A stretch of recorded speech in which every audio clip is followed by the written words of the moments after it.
Hello and welcome back to somebody on Wrestling Debate, and today we're reviewing AEW's second pay-per-view in as many weeks, AEW All Out, bit of a weird build for this. It kind of seems like most of it's been condensed into 1 week. Obviously the focus understandably has been an all-in with a massive event that is, but still lots going on. It's kicking things off with a 0 hour and the over budget battle royale. The action kicked off about 10 minutes into the show with this. The winner got to choose charity to receive 50 grand.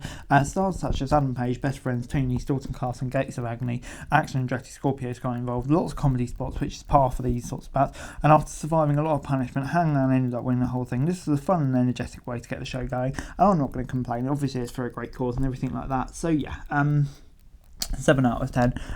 Good fun start to the show, but of course nothing too serious. Shane Page wasn't on the main card, but I guess that's the next bit of saying. We then got Shida, Blue and Nightingale versus Martinez, Diamante and Athena. Shida was a few competitors in the match, have been saying recent encounters, and obviously it kind of showed here, just to get more people on the show. It's not a complaint, but yeah, Athena had some issues with Martinez and Diamante, but for the most part both teams worked well together.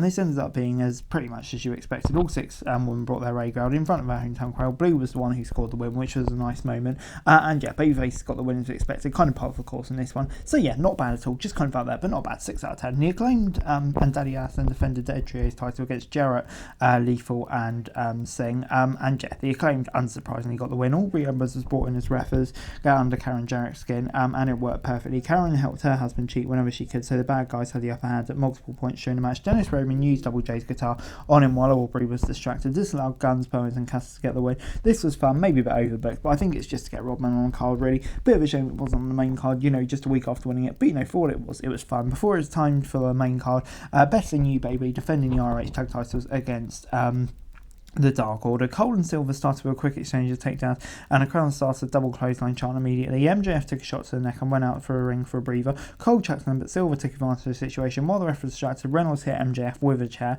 This led to Cole being all alone against both opponents. Bebe was on the defence almost the entire time, but MJF came back and continued the match a little while. The crowd was invested in everything they were doing, which made the entire match more entertaining. Cole and MJF successfully defended the title and won with an entertaining performance. And yeah, this gets 7 out of 10 from me.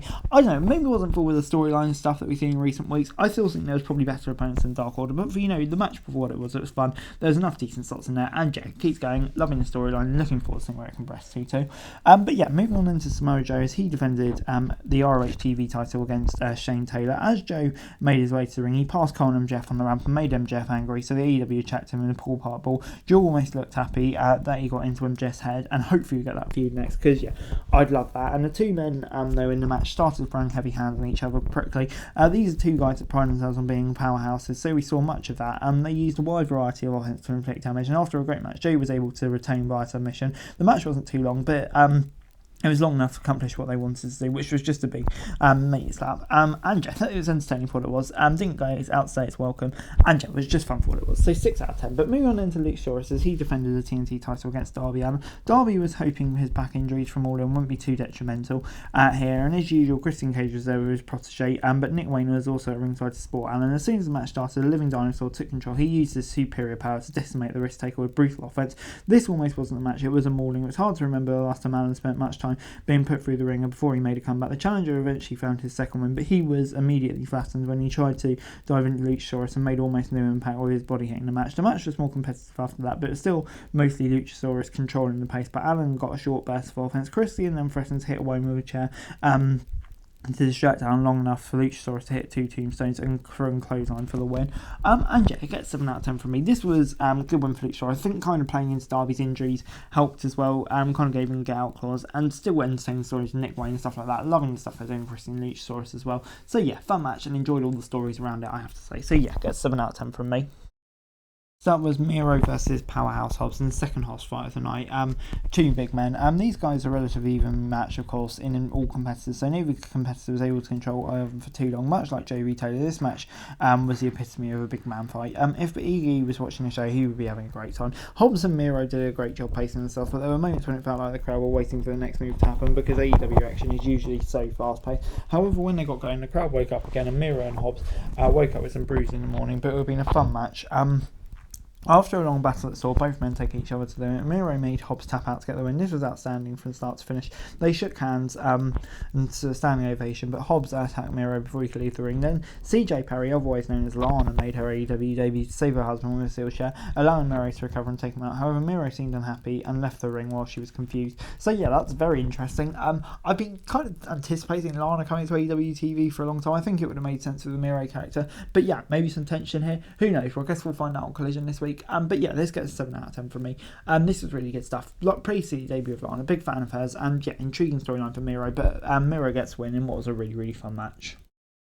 Next, the TBS title was on the line as Chris Statlander defended against Ray Viso, who had Saraya to offer support and distraction at ringside. You could tell that they were looking to make an impression because they were not taking it easy in the slightest. May have been the only women's match on the card, but the champion challenger made sure no one forgets it. It was physical, fun, and a great display of both women's unique in-ring talent. Soho hit no future, followed by Destination Unknown, but Statlander kicked out too. Tony Storm appeared from under the ring and helped Statlander retain the title, much to the surprise of Saraya and Soho. So yeah, it seems like the Outcasts are very much a raiding threat. And yeah, new character for Tony Storm, babyface. I like it because she's so over. And yeah, I think it makes sense and all. The match was really good as well, interesting storyline as well. So yeah, I enjoyed this. But moving on into Bryan Danielson, as he took on Ricky Starks after returning on Collision in a strap match. And before the ref could attack the Sharks, he attacked Danielson, started using his own weight as a weapon. He used the buckle on his fist to bust Danielson open. Once the match got going, Starks had a big advantage and dragged Danielson around the ring and used the ring to strap to inflict as much damage as possible. The American Dragon eventually managed to take control and dish out just as much punishment as he took. This match was one of the most physical on the entire show. They put each other through hell to give us something memorable, but the blood almost started to take away from the matches for a little while because Danielson was bleeding pretty much straight away. Big Bill and Steinbeck got involved towards the end, but it did little to affect the outcome. Once he was in control, the American Dragon choked Starks to distract to win. And yeah, great return for Danielson, so happy to have him back. And yeah, this was, considering his limitations with his injury still, this was a really good match. And yeah, probably delivered. Storyline as well. Would have liked to see Stark get a win maybe, but you know, no complaints with Danielson winning either. So yeah, could have worked either way, but just on the whole, a really fun match. Next up, we got Kingston and Shibata versus the Blackpool Combat Club. Castanodi and Yuta and Shibata have the issues that go back a month, but Kingston and Castanodi obviously have a long history, so this match was based on both sides of a personal relationship. Even though we saw a few different wrestling represented by the four competitors, all of them were making sure that they had every strike had a little extra on it. The hatred between Kingston and Castanodi helped drive through the story of the match, but the physical action was good enough to make everyone pay attention. Tag started to feel meaningless after a while, but that's not uncommon in AEW because referees supposed to have the distraction when it comes to that kind of thing. The match had comedy, drama, hard-hitting strikes, and just about everything you could want. With the animosity, the BCC picked up the win. Castanodi hit a huge uppercut on Kingston, set out the win, and yeah, hopefully that leads into like a personal feud between them. But yeah, this was a really fun match. I kind of feel like it's setting up for something bigger, maybe that feud. So yeah, this was good. Really enjoyable match, and I think yeah, there's still a lot further to go in this little storyline.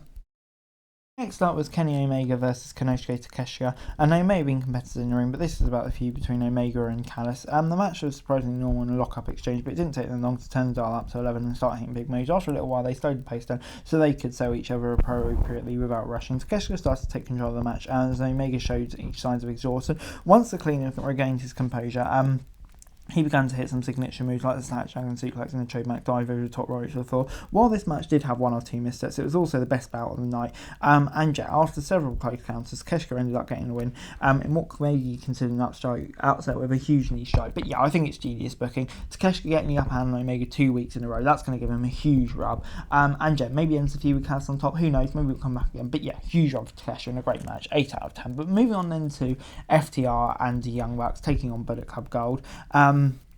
And yeah, Nick and Matt and Dax and Cash had some trouble deciding who would start the match, but they eventually decided on Waller after a full start with Harwood. But yeah, the Bullet Club was showing a lot of showboating before the match got underway, and the Chicago crowd was quite vocal, which everyone expected to get going. All 8 of these men have been important to tag division in recent months, but it felt like their efforts were being overshadowed by the crowd's desire to boo the Bucks. This match was fine for what it was, but 8-man tag bouts are always hard to manage. You have to make sure everyone gets some time in the ring without making sure they're rushing it. Shockingly, Bullet Club Gold got the win. This match may have been too few chaotics, but it's sure a good going for all 8 men. And yeah, the experienced team with Bullet goal, getting a win over a new team, it does make sense, obviously, in the wrestling world, and yeah, leads to a continued program then, which I'm really looking forward to. So 7 out of 10. But moving on then to our main event, Orange Cassidy versus Jon Moxley for the international title. They took a long time to make any contact, but OC tried to put his hands in his pockets, but Mox licked him out right away to let him know he was in no mood for games. It didn't take long for Mox to surprisingly draw blood, but by busting OC's head open onto the announcer, so it was a deep cut, so Cassidy was wearing a crimson mask within minutes.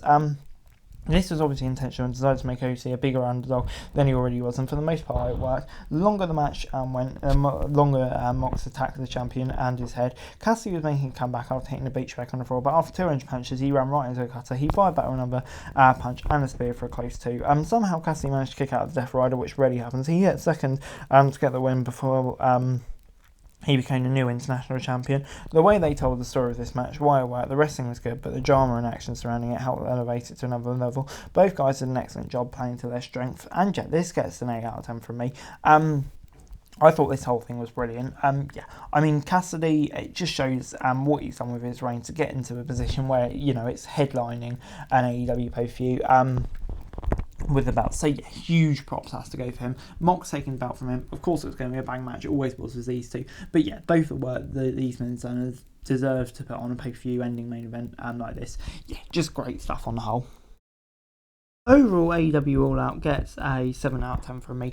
Yeah, I thought it was a decent card at AEW All Out without being remarkable. Obviously, like I say, probably was held back by the timing a bit. But you know, for what it was, there was still really good matches on the card, especially Cassidy Mox, Takeshita Omega, you know, really, really good stuff on the card as well. So yeah, an enjoyable night of wrestling. But anyway, guys, that's it for the video. Thanks for watching. Like, subscribe, daily wrestling news, and subscribe to the channel, greatly appreciated. Thanks so much for watching. Peace.